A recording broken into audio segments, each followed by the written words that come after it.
कब्र में नबी सल्लल्लाहु अलैहि वसल्लम की ज़ियारत।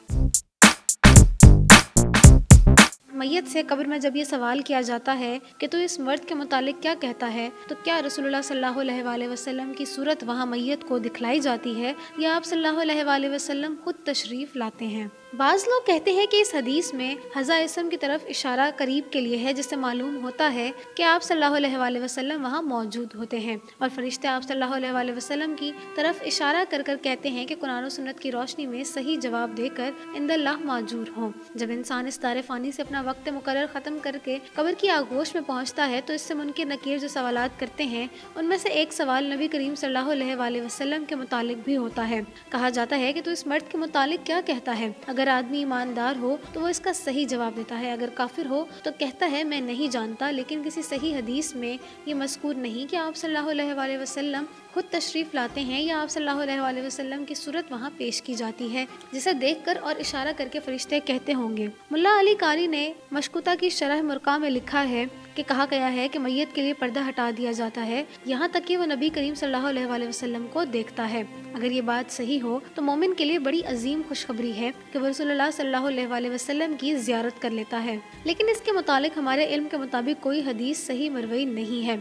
इसके अलावा कुरान मजीद और कुतुब अहादीस में ऐसी कई मिसालें मौजूद हैं कि हाज़ा इसमें इशारा को बईद के मायनों में इस्तेमाल किया गया है और ये ज़रूरी नहीं कि जिसकी तरफ हाज़ा का इशारा हो वो पास ही मौजूद हो। कुरान मजीद में मज़कूरा है कि मलाइका जब लूत अलैहिस्सलाम की कौम को हलाक करने के लिए तशरीफ़ लाए तो पहले इब्राहीम अलैहिस्सलाम के पास हाजिर हुए। उन्होंने आमद का सबब पूछा तो वहाँ फरिश्ता ने कहा कि हम इस बस्ती के बाशिंदों को हलाक करने वाले हैं क्योंकि ये जालिम है।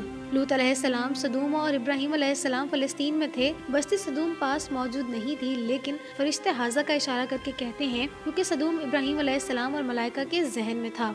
हरकल रोम ने बैतुल मुक़द्दस में जब सैयदना अबू सुफियान रज़ियल्लाहु अन्हा से रसूलुल्लाह सल्लल्लाहु अलैहि वसल्लम के मुतालिक पूछा तो कहा तुम में से इस आदमी के निस्बी लिहाज से कौन ज़्यादा करीब है। रिवायत में आता है कि इसने कहा यानी बैतुल मुक़द्दस में जब रसूलुल्लाह सल्लल्लाहु अलैहि वसल्लम के मुतालिक गुफ्तगू हुई तो आप सल्लल्लाहु अलैहि वसल्लम के लिए हाज़ा का लफ्ज़ इस्तेमाल किया गया और बैतुल मुक़द्दस मदीना से तकरीबन 810 मील के सफ़र पर मौजूद है। तो लामहला ये तस्लीम करना पड़ेगा कि यहाँ पर हाज़ा इसमें इशारा हुज़ूर शख्सी के लिए नहीं बल्कि हुज़ूर ज़हनी के लिए बोला गया है क्योंकि आप सल्लल्लाहु अलैहि वसल्लम गुफ्तगू के वक्त वहाँ मौजूद ना थे। इसी तरह सुलह हुदैबिया में बदलील बिन बुरका मुशरिकीन मक्का की तरफ से शरायतनामा सुलह तय करने के लिए सफ़ीर बनकर आया और गुफ्तगू करके वापस मक्का पहुँचा तो उसने कहा तुम्हारे पास इस आदमी से होकर आए हैं।